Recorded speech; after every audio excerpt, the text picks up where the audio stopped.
കഴിഞ്ഞ ദിവസം കോൺഗ്രസ് അധ്യക്ഷൻ മല്ലികാർജുൻ ഖാർഗെജി സോഷ്യൽ മീഡിയയിൽ ഒരു വലിയ കുറിപ്പിട്ടു. പശ്ചിമേഷ്യയിൽ യുദ്ധം നടക്കുമ്പോൾ നമ്മുടെ പ്രധാനമന്ത്രി നരേന്ദ്രമോദി ഒന്നും ചെയ്യുന്നില്ല എന്നാണ് അദ്ദേഹത്തിന്റെ പരാതി. ഇത് കേട്ടപ്പോൾ എനിക്ക് തോന്നിയത് ഖാർഗെജി ഇപ്പോഴും പഴയ 2014 മുൻപുള്ള കാലത്താണോ ജീവിക്കുന്നത് എന്നാണ്. ലോകം മുഴുവൻ ഒരു പ്രതിസന്ധിയിൽ നിൽക്കുമ്പോൾ ഇന്ത്യയുടെ കരുത്തൻ പ്രധാനമന്ത്രിയെ വെറുതെ വിമർശിക്കാൻ വേണ്ടി മാത്രം ഓരോന്ന് വിളിച്ചു പറയുന്ന ഖാർഗെജിക്ക് എന്താണ് പറ്റിയത്? നമുക്ക് അദ്ദേഹത്തിന്റെ ആ വിചിത്രമായ വാദങ്ങളൊന്ന് പരിശോധിക്കാം. ആദ്യം അദ്ദേഹം പറയുന്നത് ഇറാനിയൻ കപ്പൽ ആക്രമിക്കപ്പെട്ടപ്പോൾ മോദിജി എന്തുകൊണ്ട് മിണ്ടിയില്ല എന്നാണ്. ഖാർഗെജി, ഇതൊരു ആഗോള യുദ്ധത്തിന്റെ സാഹചര്യമാണ്. അവിടെ വെറുതെ മയക്കുമെടുത്ത് പ്രസ്താവന ഇറക്കി പ്രശ്നം വഷളാക്കുകയല്ല വേണ്ടത്. നയതന്ത്രം എന്നാൽ പക്വതയാണ്. ഇന്ത്യ ഇന്ന് ലോക രാജ്യങ്ങൾക്കിടയിൽ സമാധാനം ഉണ്ടാക്കാൻ ശ്രമിക്കുമ്പോൾ താങ്കൾ ഇവിടെ ഇരുന്ന് വെറുതെ ഓരോന്ന് പറഞ്ഞ് പേടിപ്പിക്കുകയാണ്. സ്വന്തം രാജ്യത്തിന്റെ നയതന്ത്രത്തെ വിശ്വസിക്കാൻ താങ്കൾക്ക് കഴിയില്ലേ? എങ്ങനെ പ്രതികരിക്കണം എന്നതിനൊക്കെ ഒരു രീതിയുണ്ട്. സമാധാനത്തിന്റെ പക്ഷത്ത് നിൽക്കുന്ന ഇന്ത്യ ലോക രാഷ്ട്രങ്ങൾക്കിടയിൽ ഒരു മധ്യസ്ഥന്റെ റോളിലാണ് ഇന്ന് നിൽക്കുന്നത്. അത് മനസ്സിലാക്കാനുള്ള പക്വത ഖാർഗെജിക്ക് ഇല്ലെങ്കിൽ അത് മോദിയുടെ കുഴപ്പമല്ല. സ്വന്തം മുറ്റത്തെ ആക്രമണം കാണുന്നില്ലെന്ന് പരിഹസിക്കുന്നവർ മോദി സർക്കാർ വന്ന ശേഷം ഇന്ത്യയുടെ അതിർത്തികളിൽ പാകിസ്ഥാൻ കാണിച്ചിരുന്ന ആ പഴയ കളികൾ എവിടെ പോയി എന്നുകൂടി ഒന്ന് ചിന്തിക്കുന്നത് നന്നായിരിക്കും. രണ്ടാമതായി, ഹോർമൂസ് കടലിടുക്കിൽ കുടുങ്ങിയ 1200ഓളം നാവികരുടെ സുരക്ഷയെക്കുറിച്ച് നിങ്ങൾ ആശങ്കപ്പെടുന്നു. എന്നാൽ ഖാർഗെജി, നിങ്ങൾ കഴിഞ്ഞ കുറച്ചു വർഷത്തെ ചരിത്രം മറന്നുപോയോ?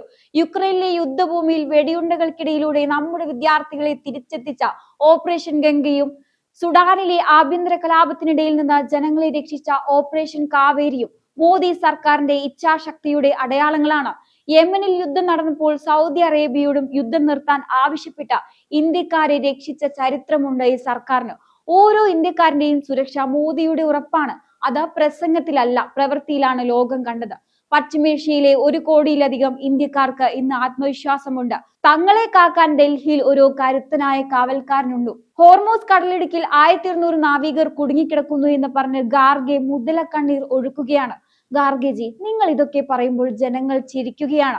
കാരണം ലോകത്തിന്റെ ഏത് മൂലയിൽ ഒരു മലയാളി അല്ലെങ്കിൽ ഒരു ഇന്ത്യക്കാരൻ കുടുങ്ങിയാലും അവരെ വിമാനം വിട്ട് കൊണ്ടുവരുന്ന ഒരു പതിവ് ഈ 10 വർഷത്തിനിടെ മോദി സർക്കാർ ഉണ്ടാക്കിയിട്ടുണ്ട്. മൂന്നാമത്തെ തമാശ ഇന്ധന വിലയെ കുറിച്ചാണ്.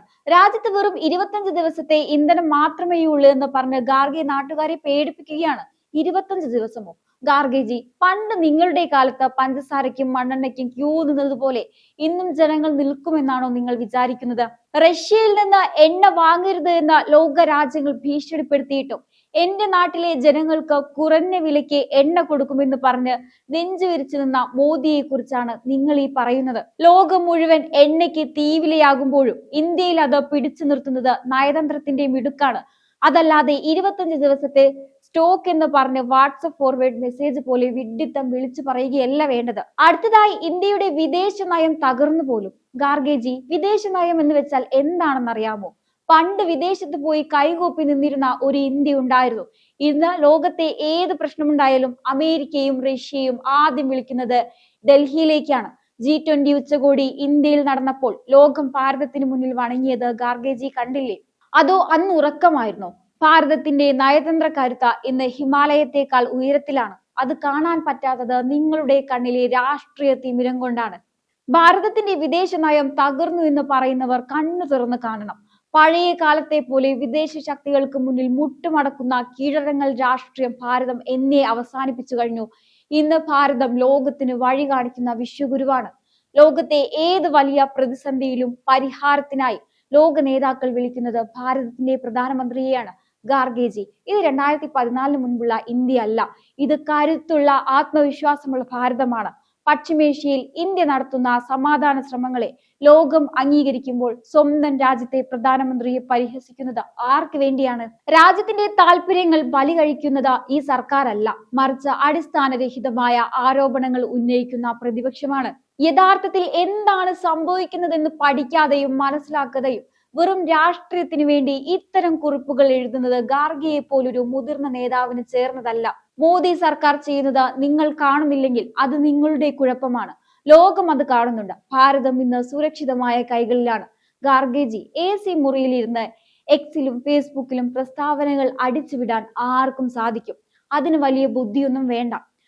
പതിവ് പോലെ നല്ലതെന്ത് ചെയ്താലും അതിൽ കുറ്റം മാത്രം കണ്ടുപിടിക്കുന്നത് താങ്കളുടെയും താങ്കളുടെ പാർട്ടിയുടെയും ഒരു ശീലമായി മാറിയിരിക്കുകയാണ്. രാജ്യം വളരുമ്പോൾ, ലോകത്തിനു മുന്നിൽ ഭാരതം തലയുയർത്തി നിൽക്കുമ്പോൾ അതിൽ അഭിമാനിക്കുന്നതിന് പകരം എങ്ങനെ അതിനെ തകർക്കാമെന്ന് ചിന്തിക്കുന്നത് കഷ്ടമാണ്. പശ്ചിമേഷ്യൻ പ്രതിസന്ധിയെക്കുറിച്ച് ഖാർഗെ പറയുമ്പോൾ മോദിജി അവിടെ ഉണ്ടാക്കിയെടുത്ത സ്വാധീനം എടുത്തു പറയണം. പശ്ചിമേഷ്യയിൽ ഇന്ത്യക്കാർ സുരക്ഷിതരല്ല എന്ന് പറയുന്ന ഖാർഗെജി ഒന്ന് കണ്ണു തുറന്നു നോക്കൂ. UAEയും സൗദി അറേബ്യയും ഖത്തറും ഒക്കെ ഇന്ന് ഇന്ത്യയുടെ ഏറ്റവും അടുത്ത സുഹൃത്തുക്കളാണ്. അവിടുത്തെ പരമോന്നത ബഹുമതികൾ നൽകി അവർ മോദിജിയെ ആദരിച്ചത് വെറുതെയല്ല. ഈ സൗഹൃദമാണ് അവിടെയുള്ള 1 കോടിയിലധികം ഇന്ത്യക്കാരുടെ ഏറ്റവും വലിയ സുരക്ഷാ കവചം. ഇത് കാണാതെ പോകുന്നതാണ് താങ്കളുടെ ഏറ്റവും വലിയ രാഷ്ട്രീയ പരാജയം. ദേശീയ താല്പര്യങ്ങൾക്ക് അടിയറവ് വെക്കുന്നു എന്ന് പറയാൻ താങ്കൾക്ക് എങ്ങനെ സാധിക്കുന്നു? ലോകം മുഴുവൻ എതിർത്തിട്ടും സ്വന്തം ജനതയ്ക്ക് കുറഞ്ഞ വിലയ്ക്ക് ഇന്ധനം എത്തിക്കാൻ റഷ്യയിൽ നിന്ന് എണ്ണ വാങ്ങിയ തീരുമാനത്തെയാണോ താങ്കൾ കീഴടങ്ങൽ എന്ന് വിളിക്കുന്നത്? യഥാർത്ഥത്തിൽ ഇത് കരുത്താർജിച്ച ഭാരതത്തിന്റെ പ്രഖ്യാപനമാണ്.